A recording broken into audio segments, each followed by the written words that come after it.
코스피 7800선 돌파. 심층 분석. 파트 1. 역사적인 일. 여러분, 지금 한국 증시에서 역사적인 일이 벌어지고 있습니다. 2026년 5월 11일 코스피가 사상 처음으로 7800선을 돌파했습니다. 그런데 여기 놀라운 숫자가 하나 있습니다.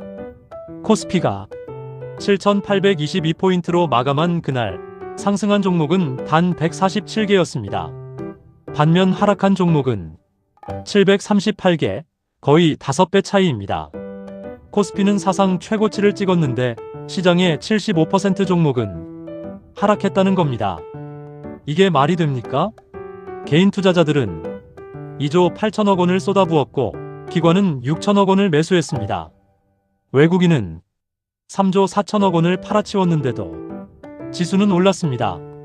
더 충격적인 건 국내 증시 시가총액이 단 8거래일 만에 1천조 원이 불어나 7천조 원을 돌파했다는 겁니다. 천조 단위 돈이 일주일 만에 움직였다는 거죠.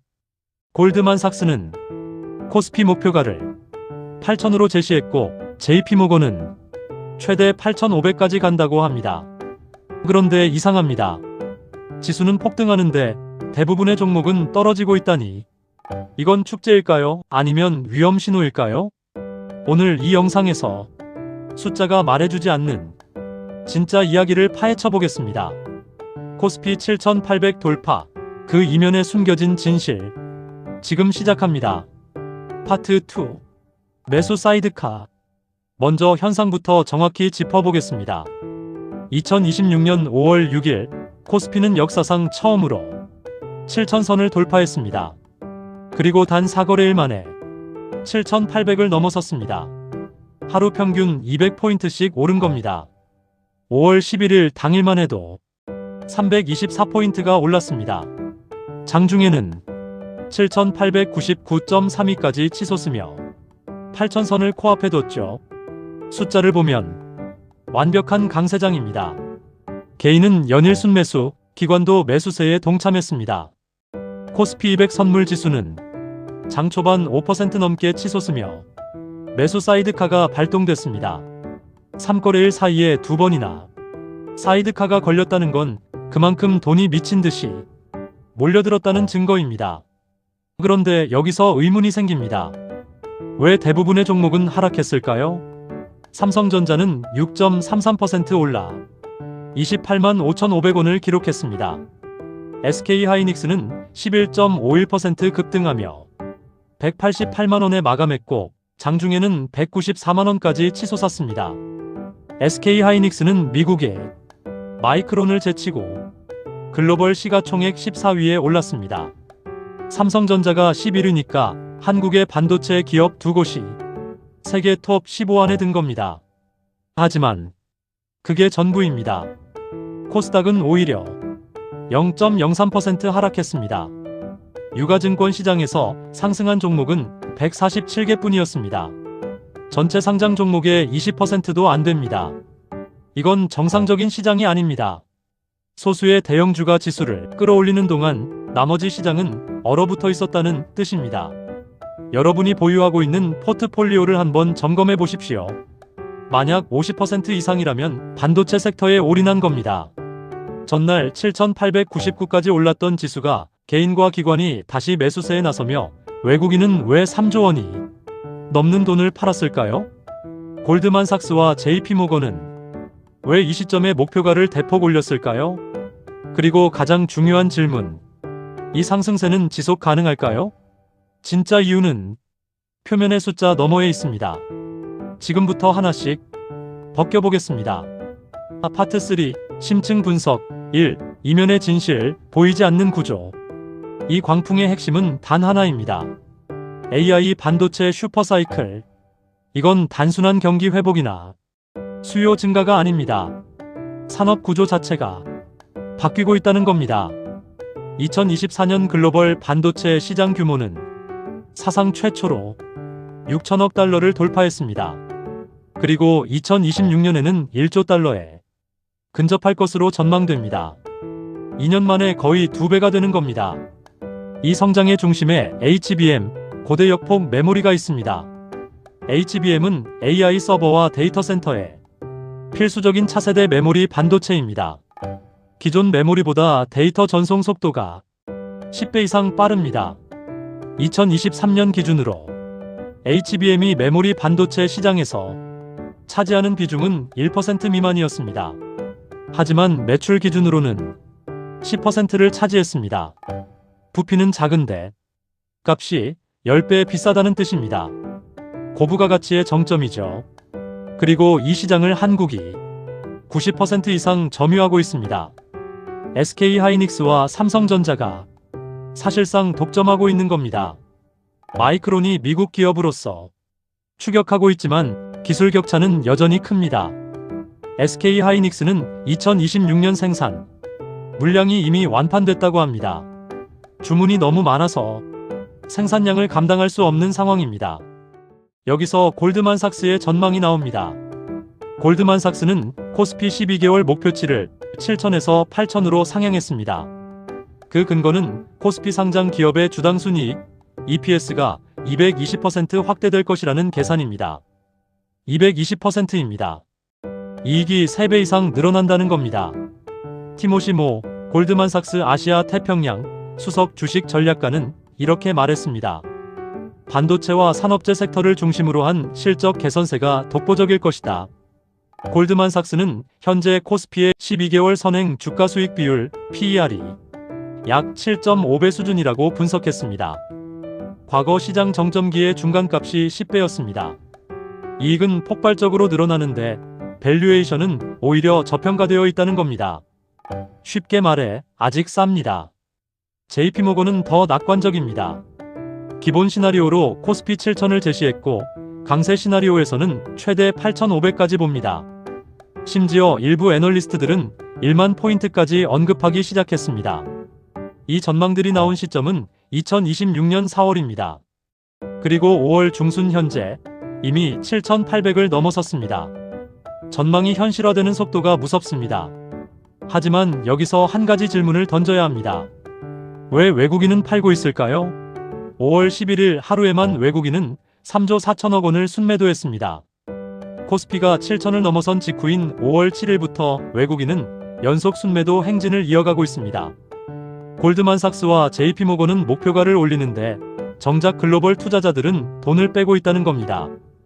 이 모순을 어떻게 설명할 수 있을까요? 진짜 이유는 다음 파트에서 밝혀집니다. 파트 4. 심층 분석 2. 역발상. 여기서 역사를 한번 돌아봐야 합니다. 골드만삭스의 장밋빛 전망, 과거에도 있었습니다. 그리고 그 전망이 나온 직후에 무슨 일이 벌어졌는지 아십니까? 조정이 왔습니다. 시장에는 골드만삭스가 목표가를 올리면 팔아라는 농담 섞인 격언이 있습니다. 2021년 비트코인 전망, 2022년 중국 시장 전망, 모두 비슷한 패턴이었습니다.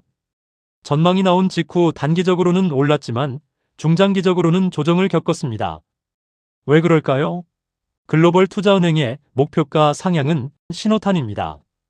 이제 충분히 올랐으니 우리는 차익 실현하겠다는 암묵적 메시지일 수 있습니다. 외국인이 3조 원씩 팔아치우는 이유가 여기 있습니다. 그들은 7천을 넘어서는 순간부터 빠져나가기 시작했습니다. 반면 개인과 기관은 매수하고 있습니다. 한국 투자자들이 외국인이 던진 물량을 받아내고 있는 구조입니다. 이건 승자의 저주일 수 있습니다.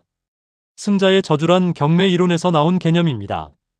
경매에서 가장 높은 가격을 제시한 사람이 낙찰받지만 그는 동시에 가장 비싼 값을 치른 사람이 됩니다. 지금 한국 투자자들이 세계에서 가장 비싼 값에 한국 주식을 사들이고 있는 겁니다. 외국인은 이미 이익을 챙기고 나가는데 우리는 최고가에 진입하고 있습니다. 반도체 쏠림 현상도 심각합니다. 삼성전자와 SK하이닉스, 그리고 SK스퀘어 같은 소수의 대형주가 전체 지수를 끌어올리고 있습니다. 5월 11일 SK하이닉스는 11.51% 올랐지만 738개 종목은 하락했습니다. 이건 건강한 상승이 아닙니다. 기형적인 장세입니다. 시장 전체가 살아나는 게 아니라 특정 섹터만 과열되고 있는 겁니다. 역사적으로 이런 쏠림 현상은 위험 신호였습니다. 2000년 닷컴 버블 당시 나스닥도 비슷했습니다. 소수의 기술주가 지수를 끌어올리는 동안 대부분의 종목은 하락했습니다. 그리고 버블이 터졌을 때 지수는 70% 이상 폭락했습니다. 2021년 중국의 전기차 버블도 마찬가지였습니다. 특정 테마주만 폭등하다가 결국 조정을 맞았습니다. 하지만 여기서 한 가지 변수가 있습니다. 이번엔 다를 수도 있다는 겁니다. AI 반도체는 닷컴 버블 때의 인터넷 기업들과 다릅니다. 실제 수익이 나고 있습니다. 삼성전자는 2026년 1분기에 역대 최대 실적을 기록했습니다. SK하이닉스도 마찬가지입니다. 매출과 영업이익이 실제로 폭발적으로 늘어나고 있습니다. 이건 허상이 아니라 실물입니다. 한국은행은 반도체 호황은 2026년 상반기까지 지속될 것이라고 전망했습니다. 문제는 하반기부터입니다. 그때부터는 AI 투자의 실제 수익성이 검증되는 시기가 옵니다. 빅테크 기업들이 수천억 달러를 쏟아부은 AI 인프라가 실제로 돈을 벌어다 줄 수 있는지 증명해야 합니다. 만약 증명되지 않으면 투자는 줄어들고 반도체 수요도 감소합니다. 그때가 진짜 위기입니다. 파트 5. 클라이맥스, 위기 고조, 그리고 확장. 지금 이 순간 여러분이 보유하고 있는 포트폴리오를 한번 점검해 보십시오. 삼성전자와 SK하이닉스가 몇 퍼센트를 차지하고 있습니까? 만약 50% 이상이라면 위험합니다. 반도체 섹터에 올인한 겁니다. 코스피가 8천을 넘어선다면 여러분은 환호할 겁니다. 하지만 그 순간이 정점일 수도 있습니다. 5월 12일 코스피는 장중 7,402.36까지 급락했습니다. 전날 7,899까지 올랐던 지수가 하루 만에 500포인트 가까이 떨어진 겁니다. 변동성이 극도로 확대되고 있습니다. 이건 시장이 불안정하다는 신호입니다. 개인과 기관이 다시 매수세에 나서며 7,800선을 회복했지만 이 변동성은 계속될 겁니다. 중동 지정학적 리스크도 변수입니다. 중동에서 긴장이 고조되면 글로벌 자금은 안전자산으로 이동합니다. 한국 증시에서 돈이 빠져나갈 수 있습니다. 미국의 인플레이션 지표도 중요합니다. 만약 미국 연방준비제도가 금리를 다시 올린다면 글로벌 증시는 충격을 받을 겁니다. 한국도 예외가 아닙니다. 그리고 가장 중요한 변수, AI 투자 수익성 검증입니다. 오픈 AI, 구글, 메타, 마이크로소프트, 이 기업들이 AI에 쏟아붓는 돈이 수천억 달러입니다. 이 투자가 실제 수익으로 돌아오는지 증명되는 시점이 2026년 하반기입니다. 만약 증명되지 않으면 AI 버블론이 고개를 들 겁니다. 그때 반도체 수요는 급감할 수 있습니다. 여러분, 이건 남의 일이 아닙니다. 개인 투자자들이 연금을 털어서 대출을 받아서 주식시장에 몰려들고 있습니다. 코스피가 8천을 넘어서면 더 많은 사람들이 진입할 겁니다. 그때가 가장 위험한 순간일 수 있습니다. 역사적으로 개인 투자자가 대거 진입하는 시점이 시장의 정점이었습니다.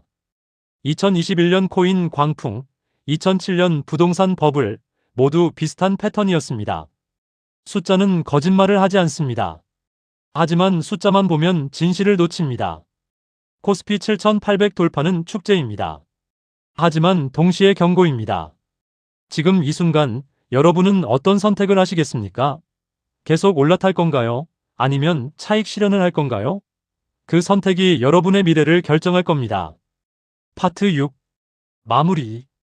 여러분, 오늘 우리는 코스피 7,800 돌파의 이면을 깊이 들여다봤습니다. 표면적으로는 AI 반도체 슈퍼사이클이 만든 역사적 상승장입니다. 하지만 그 안을 들여다보면 반도체 쏠림 현상, 외국인 매도세, 변동성 확대, 그리고 다가오는 AI 투자 수익성 검증이라는 복잡한 변수들이 얽혀 있습니다. 골드만삭스는 8,000을 제시했고 JP모건은 8,500까지 봅니다. 하지만 동시에 외국인은 수조 원을 팔아치우고 있습니다. 이 모순을 어떻게 해석할 것인가? 그것이 여러분의 몫입니다. 한 가지 확실한 건 지금 우리는 역사적 전환점에 서 있다는 겁니다. 이 기회를 잡을 수도 있고 이 위기에 휘말릴 수도 있습니다. 다음 영상에서는 코스피 8,000 돌파 이후의 시나리오를 구체적으로 분석해 보겠습니다. 상승 지속 시나리오, 조정 시나리오, 그리고 최악의 폭락 시나리오까지 각 시나리오별 대응 전략도 함께 다룰 예정입니다. 구독과 좋아요, 알림 설정 부탁드립니다. 한국 증시는 지금 기로에 서 있습니다. 우리가 어떤 선택을 하느냐에 따라 이 기회는 축복이 될 수도 재앙이 될 수도 있습니다. 숫자는 거짓말을 하지 않습니다. 하지만 숫자 너머의 진실을 읽어내는 건 여러분의 몫입니다. 다음 영상에서 뵙겠습니다. 감사합니다.